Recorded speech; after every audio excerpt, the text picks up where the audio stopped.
ወንዶችን በጋለ ብረት ሲያሰቃዩአቸው ሴቶችን ደግሞ ከፍ ባለ ዋጋ ይሸጧቸዋል። ይህንንም ሁኔታ አይተው ነቢያችን ሰለላሁ ዐለይሂ ወሰለም ልባቸው በሐዘን በጣም ተነካ። በዛኑ ሰዓት የነቢያችን ሰለላሁ ዐለይሂ ወሰለም አጎት አቡ ለሀብ እዛው ነበሩ። ባሪያዎችን እየሸጡም እያሻሻጡም ነበረ። አንዲትንም ሴት በውድ ዋጋም እየሸጡ ነበር። የዛችም ሴት ባል መጣና ተንበርክኮ አለቃዬ ባኮትን ይህን ነገር እንደዚያ ያድርጉ እኛን ይቅርታ ያደርጉልን ሲላቸው አቡ ለሀብ ግን ምንም ሊሰሙት አልፈቀዱም። ከዛም የኛ አዛኙ ነቢያችን ሰለላሁ ዐለይሂ ወሰለም እዛው ቦታ ላይ ደረሱና ለአጎታቸው ለአቡ ለሀብም እንዲህ ያሏቸው፣ እችን ሴት አይሽጧት በሚሏቸው ሰዓት እሳቸውን በውድ ዋጋ ነው የገዛዋት፣ እሷን ዋጋዋን የእሷን የምትከፍለኝ ከሆነ እንግዲያውስ እለቃታለሁ አሏቸው። ነቢያችን ሰለላሁ ዐለይሂ ወሰለምም ሳይዘገዩ የእሷን ሙሉ ዋጋዋን ከፈሉላት። እናም በዛኑ ሰዓት ያች ሴት በነቢያችን ሰለላሁ ዐለይሂ ወሰለም የተነሳ ነፃ ሆነች። ከዛም በኋላ መካ ውስጥ ለረጅም ጊዜ ዝናብ ባለመዝነቡ የተነሳ ድርቅ ተከሰተ። ሽማግሌዎችም ተሰባሰቡና እንዲህ አሉ፣ መካ ውስጥ ለረጅም ጊዜ ዝናብ ባለመዝነቡ የተነሳ ልጆቻችን እየሞቱ ነው፣ እንስሳዎቻችንም እያለቁ ነው። ስለዚህ ሁላችንም ቃል እንግባ፣ ካዕባ ድረስ እንሂድና ለዝናብ ዱዓ እናድርግ ተባባሉ። እናም ዝናቡ እስካልዘነበ ድረስ ከቦታው ንቅንቅ ማለት የለብንም ተባባሉና እያንዳንዳቸው ወደ ካዕባ ጉዞ ጀመሩ።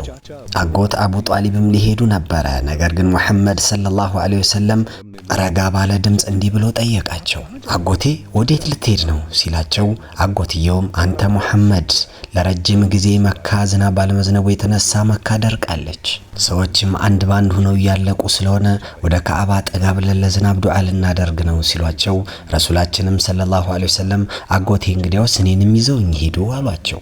አጎት አቡ ጣሊብም እያንገራገሩ አንተ ሙሐመድ አንተ እኮ ገና ሕፃን ልጅ ነህ፣ እዛ ደግሞ እጅግ በጣም የተከበሩ ትላልቅ ሰዎች ናቸው ያሉት፣ በእነሱ መሃል አንተን ይዤ ከሄድኩ ይቀልዱብኛል እኔን አሉት።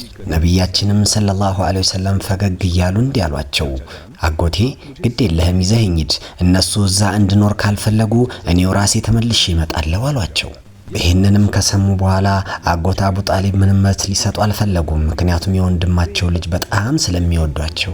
ከዛም እሳቸው ሙሐመድ ሰለላሁ ዐለይሂ ወሰለምን ይዘው ወደ ካዕባ ጉዟቸውን ጀመሩ።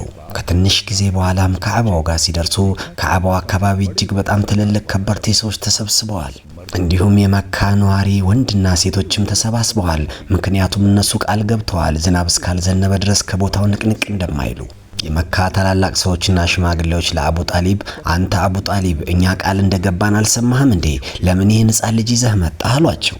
ይሄ ሕፃን ልጅ እዚያ አያስፈልግም ሲሏቸው፣ አቡ ጣሊብም ሙሐመድን ሰለላሁ ዐለይሂ ወሰለም ወደ ኋላ ሂድ ሲሏቸው፣ ሙሐመድም ሰለላሁ ዐለይሂ ወሰለም ወደ ኋላ መሄድ ጀመሩ።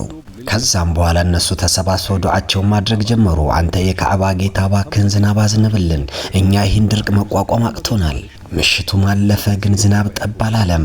ከጠዋትም ጀምሮ እስከ ከሰዓትም ዱዓ አደረጉ፣ ግን ሰማይ ላይ ምንም አይነት ደመና የለም። በሙቀቱም የተነሳ ሶስት ሰዎች ራሳቸውን ሲስቱ ሌሎቹ እነሱ መቆጣጠር ጀመሩ። በዛኑ ሰዓት ረሱላችን ሰለላሁ ዐለይሂ ወሰለም ጸጥ ብለው ወደ አጎታቸው አቡ ጣሊብ ቀረቡ።